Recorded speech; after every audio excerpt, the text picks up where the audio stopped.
Hello students, कैसे हो आप लोग। आई होप सभी बहुत बढ़िया होंगे। तो बच्चों, मुझे है ना बहुत ज़्यादा मैसेजेस कॉल्स आते हैं ये पूछने के लिए, सर हम बैक रह गई, हमारी इस पेपर में बैक रह गई है। हमारे इतने नंबर आए थे, 42 आ गए, 45 आ गए, 47 आ गए, हम फेल कैसे हो गए, कितने नंबर चाहिए थे। उनको रूल्स नहीं पता है बेसिकली अभी कि कितने नंबर चाहिए होते हैं पास होने के लिए। तो देखो, अभी जो नई एजुकेशन पॉलिसी है उसके बाद में जो नया सेमेस्टर सिस्टम लागू हुआ है, इस सिस्टम के अनुसार आपको पास होने के लिए पर पेपर में, हर पेपर में एटलीस्ट 40% नंबर चाहिए। 40% यानी 40% नंबर चाहिए। अब आप खुद दिमाग लगाओ, क्योंकि देखो ऐसा है, अपना किस तरह का पैटर्न है। 30 नंबर आपके मिड टर्म के होते हैं, ठीक है। उसमें कम से कम 14 नंबर पास होने के लिए चाहिए होते हैं। तो 30 नंबर तो मिड टर्म के हो गए, उसमें से आपको 25 26 जो भी 20 22 जो भी नंबर सेंड किए, ठीक है, वो अलग हैं। वो अलग हैं, उनको मत देखो, उनको अलग रखो। 30 नंबर का तो ये मिड टर्म वाला हो गया। अब बचे हुए 120 नंबर का आपका सेमेस्टर का मुख्य एग्जाम होगा। 120 नंबर का टोटल मिला के 150 का होता है। समझ गए ना बात। 120 सेमेस्टर के और 30 नंबर मिड टर्म के, तो टोटल 150 के हो गए।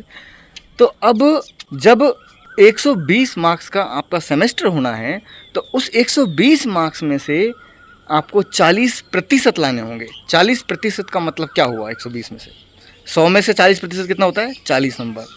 तो 120 में से 40% होगा 48 नंबर, 48 मार्क्स।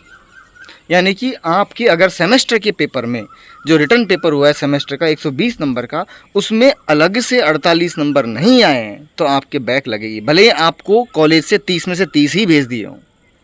बात समझ में आ रही है ना। कॉलेज से चाहे कितने भी भेजे हों, फ़र्क नहीं पड़ता है। कई बच्चों ने मुझे, एक बच्चे ने मुझे मतलब इस तरह का बात सामने आई मेरे कि भाई मेरे कॉलेज से 22-23 नंबर गए हैं, 23-24 नंबर गए हैं, मुझे कम नंबर गए हैं, आपने अगर पूरे दिए होते हैं, ज़्यादा दिए होते तो मैं, मेरी बैक नहीं लगती। नहीं बेटा, ऐसा नहीं होता है। आपके पूरे 30 में से 30 भी चले जाते ना, तब भी आपकी बैक लगती है, अगर आपके मुख्य पेपर में 120 में से 48 नंबर नहीं आए हैं तो। ये बात समझ गए ना ढंग से दिमाग में, कि आपको रिटर्न पेपर में 40% मार्क्स लाने हैं। अब देखो, ज्योग्राफी में प्रैक्टिकल भी होता है, मिड टर्म के नंबर अलग होते हैं, ठीक है, और उसमें रिटर्न शायद 80 नंबर का ही होता है ज्योग्राफी में। तो ऐसी क्वेरी आई मेरे सामने कि सर, एक लड़का, एक बच्चा है, मतलब उसके साथ ज्योग्राफी होगा शायद, उसके नंबर आ रहे हैं 34-35 नंबर ही, ठीक है, और मेरे आ रहे हैं 46-47 नंबर, और उसके बावजूद भी मैं तो बैक लग गई मेरे तो, और उसके पास हो गया। तो भैया देखो, ज्योग्राफी का पेपर 80 नंबर का हो रहा है। अब 80 नंबर में 40% कितना होगा, 32 नंबर, क्योंकि पेपर ही कम का हो रहा है ना, तो उसके हिसाब से उसका प्रतिशत भी कम हो गया फिर। तो 80 नंबर के पेपर में 40% यानी 32 नंबर, यानी 32 नंबर आप ज्योग्राफी के रिटर्न पेपर में ले आए तो आप पास हो, आपकी बैक नहीं लगेगी। और किसी और सब्जेक्ट में जिनका 120 नंबर का हो रहा है, उसमें 40% 48 नंबर बन रहा है, तो उसमें 48 नंबर चाहिए। बात समझ में आई ना। परसेंटेज याद रखो कि 40% नंबर लाने हैं, वो अपना आप चेंज हो जाएगा। आपका पेपर जितने नंबर का होगा उस हिसाब से बदल जाएगा। 80 नंबर का है तो 32 नंबर 40 में चाहिए, मतलब 80 में से 32 नंबर चाहिए, 40% 32 नंबर बनेगी। अगर 100 नंबर का पेपर है तो 40 नंबर पे 40% बनेगी। 120 नंबर का पेपर है तो 48 नंबर बनेगी, है ना।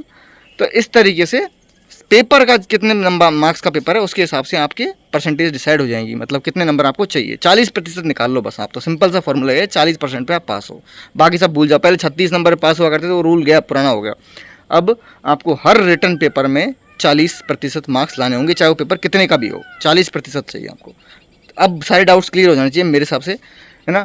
अब क्योंकि ये बहुत ज़्यादा कन्फ्यूजन था बच्चों को, तो मैंने एकदम क्लियर कर दिया आपको कि 40% मार्क्स लाने हैं आपको। आप खुद इतना मैथ्स तो जानते हो, कैलकुलेट कर सकते हो कि आपके पेपर कितने नंबर का हुआ है, उसके हिसाब से 40%। अब कई कंपलसरी पेपर्स होते हैं, ये कम मार्क्स के होते हैं।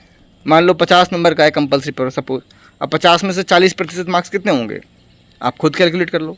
20 में से 8 होते हैं, है ना, तो 50 में से कितने हो गए, 50 में से हो गए आपके 20 मार्क्स, तो 20 नंबर आपको पास होने के लिए चाहिए उसमें। तो ये इस तरह का आप खुद मैनेज कर सकते हो। अब आपको समझ में आ जाए, कोई कन्फ्यूजन भी नहीं होगा, है ना। ठीक है बच्चों, तो एटलीस्ट ये डाउट अब आपके माइंड में नहीं रहना चाहिए कि भाई हमारी बैक क्यों लगी है। आप समझ गए होंगे कि बैक क्यों लगी, कितने नंबर हमको चाहिए थे।